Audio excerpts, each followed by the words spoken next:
schedule this morning is very tight. In the first session, we really have an opportunity to set the scene. This unique occasion will have a very diverse audience. And I think to try and understand the subject better, it is critical that we should try to explain the science that we do understand. Clearly there will be controversial aspects of this, but it's essential that any decisions are based upon understanding the science that we do have. To start proceedings this morning, I'd like to introduce Dr. Colin Roberts.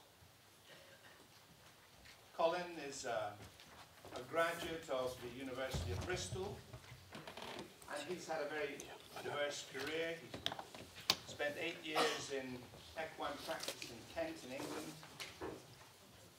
He obtained a fellowship of the Royal College of Veterinary Surgeons, and he then ended up working at the Animal Health Trust, where he was involved in both research and clinical work. He's a Royal College of Veterinary Surgeons recognized specialist in equine internal medicine, and in 1995 was awarded a PhD from the Open University. He left the Animal Health Trust and is currently working in Cambridge. Thank you very much. I trust I don't have to start again.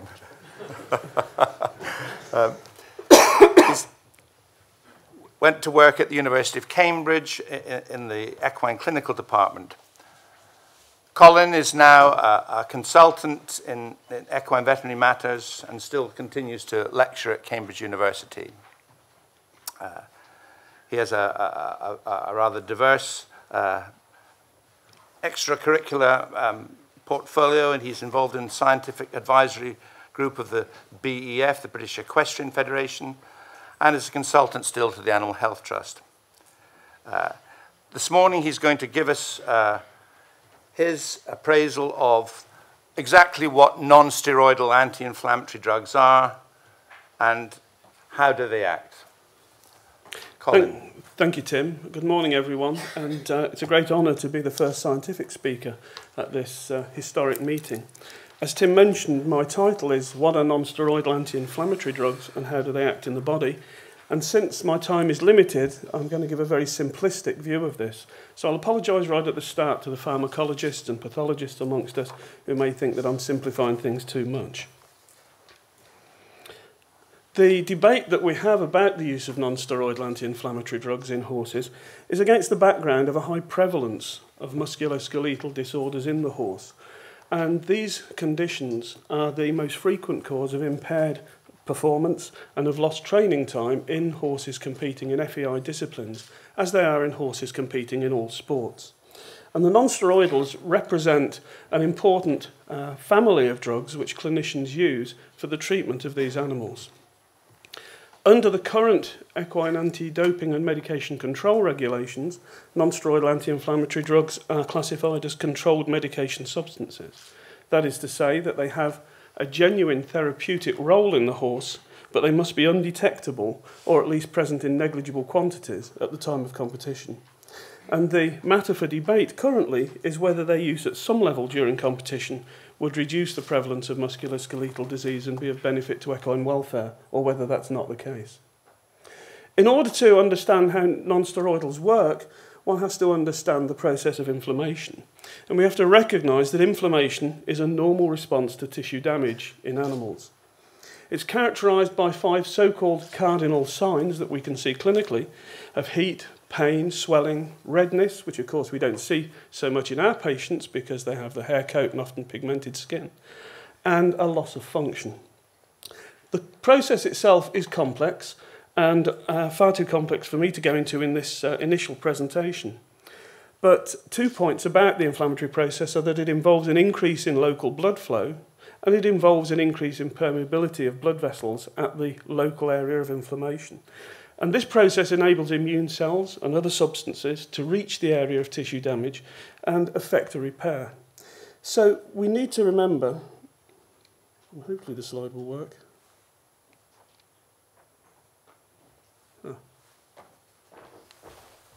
There's,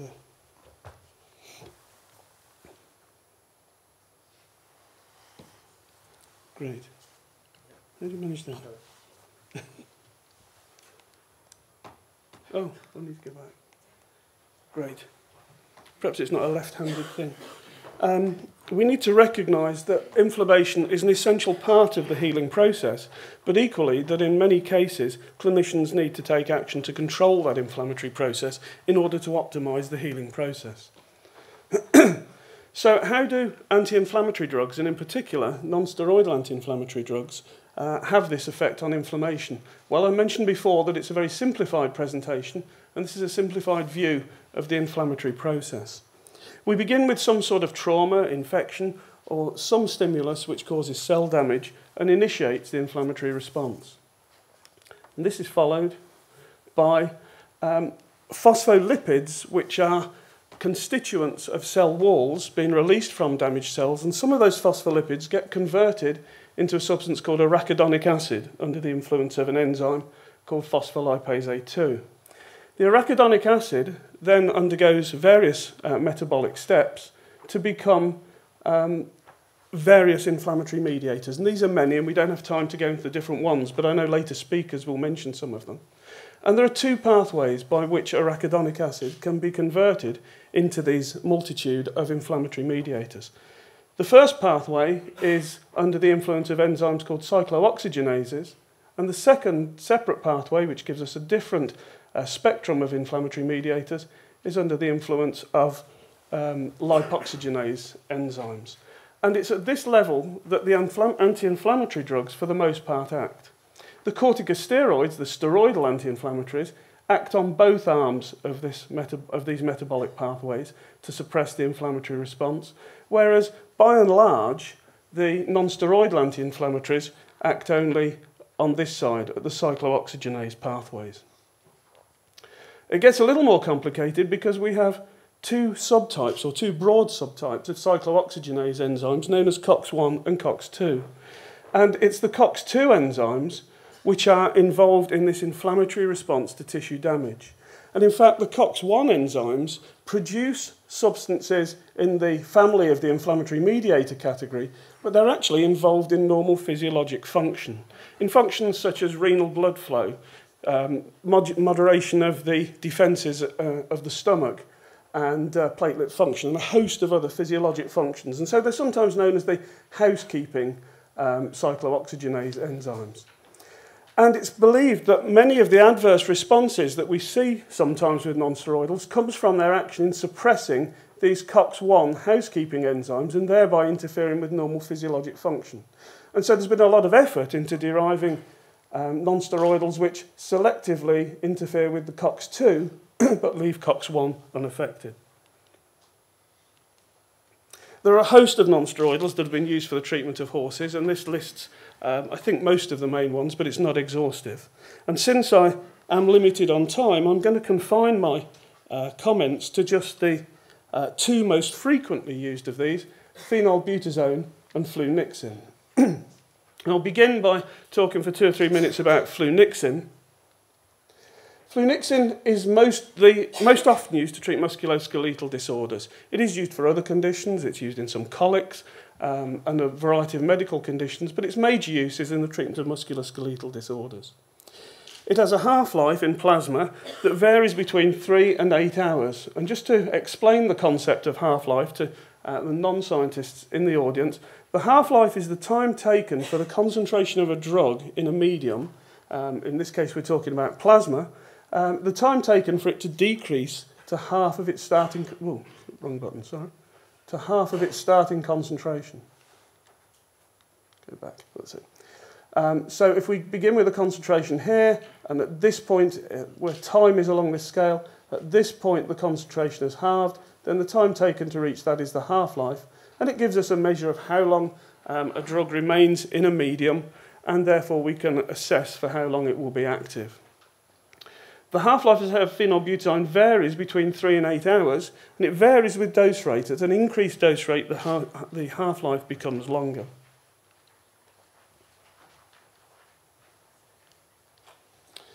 Phenylbutazone in the body is metabolized, and one of the things to which it's metabolized is called oxyphenbutazone. And oxyphenbutazone, like phenylbutazone, has anti-inflammatory effects. And it's been shown that both phenylbutazone and oxyphenbutazone penetrate into sites of inflammation, which is just as well if we want them to be anti-inflammatories, but that they remain in the inflammatory fluid for quite a long time.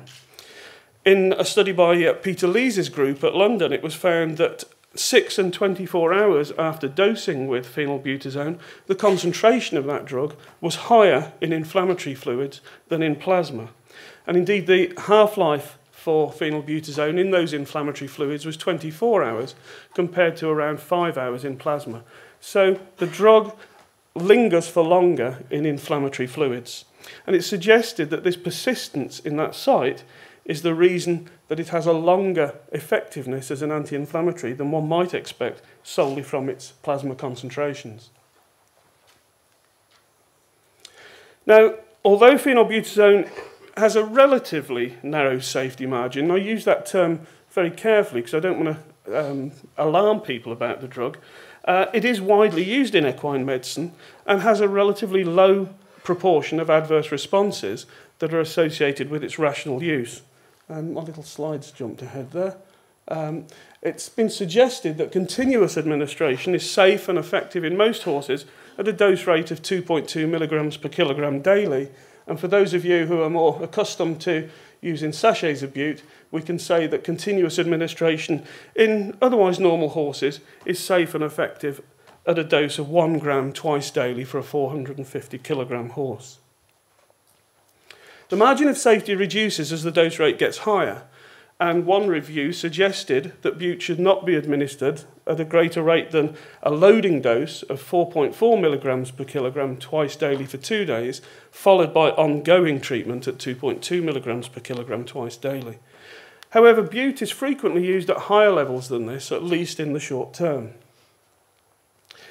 In this context, it's interesting to look at the work of Professor Toutain, who we'll be hearing from later, who noted some years ago that if the dose rate of phenylbutazone is increased above 2.2 milligrams per kilogram, there's an increase in its duration of action, but no increase in its efficacy as an anti-inflammatory and analgesic agent. And this work was confirmed by the work of Hu and co-workers, who gave the drug at both 4.4 and 8.8 milligrams per kilogram, and found that with both doses, it had an effect for at least 24 hours, which was as long as they monitored, but with no advantage in terms of a greater analgesic effect associated with the higher dose. Okay, I'll say a couple of words about flunixin. Flunixin is again frequently used in equine medicine. It's perhaps more frequently used for the treatment of colics, but it can be used to treat musculoskeletal conditions as well. And just like phenylbutazone, and indeed many other non-steroidal anti-inflammatories, flunixin has a longer half-life in inflammatory fluids than in plasma, and we have to take that into account when we consider its behaviour within the horse. It's a relatively safe non-steroidal, and toxicity in otherwise healthy horses has only been seen at doses significantly above the 1.1 milligram per kilogram, which is the suggested dosage rate. And similarly, again to phenylbutazone, Professor Toutain's group noted that dose rates above around 1 milligram per kilogram, that suggested dose rates greater than that don't increase the anti-inflammatory potency, if you like, of the drug, but do increase the time for which it's effective. Now, it's been suggested that phenylbutazone and flunixin may have differing efficacies for musculoskeletal and other conditions involving pain, such as colic. But in this context, it's interesting to look at the work of Eckert's group a few years ago that used both drugs in horses with navicular syndrome and found that the analgesic effects of both agents were similar in terms of their clinical response. Ooh. Okay, I've just got one bit that I would like to consider before drawing to a close and allowing the debate to move on.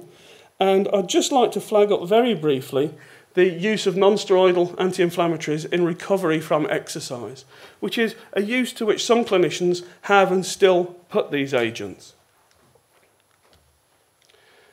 The use of non-steroidals in this context as a routine administration to assist or hope to assist recovery from exercise does potentially carry the risk of masking musculoskeletal disorders and therefore risking injury due to them being inapparent until it's too late. But as far as their use in the recovery to aid recovery from exercise goes, the evidence concerning their beneficial or detrimental effects is quite contradictory in the few studies that are available. Most of the evidence is available from humans and sometimes from small laboratory animals, with relatively few papers on this having been published in the horse.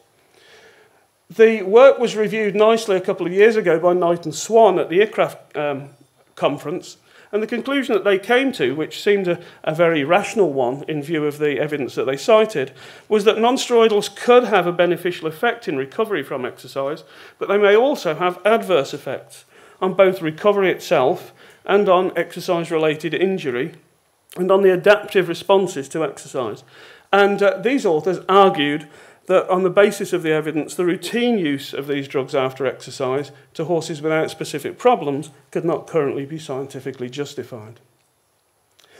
Okay, I'd like to conclude before the chairman tells me that I've overrun. And I think the main points that I'd like you to take away from my conference, if you've not already lost the will to live, is that inflammation has an important physiologic function and is vital for recovery from disease and injury, but sometimes there's a need for clinicians to control it. The non-steroidal anti-inflammatory drugs do this by inhibiting cyclooxygenase enzymes that catalyse production of inflammatory products, and the COX-2 enzymes are the ones that we're trying to inhibit because they're the ones that cause the inflammatory response, whereas the COX-1 are useful housekeeping tools. So COX-1 inhibition may be responsible for adverse effects of non-steroidals, and hence our desire to use more selectively COX-2 inhibitory agents.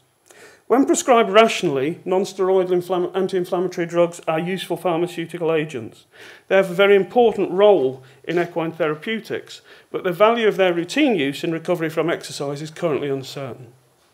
Before concluding, I'd just like to thank some of the people who supplied some of the images that I've used to illustrate this talk, Dr. Gerrit Matheson and Professor Roger Smith, as well as Decra Pharmaceuticals, Intervet Shearing Plough, and the FEI itself. And finally, thank you very much for your attention.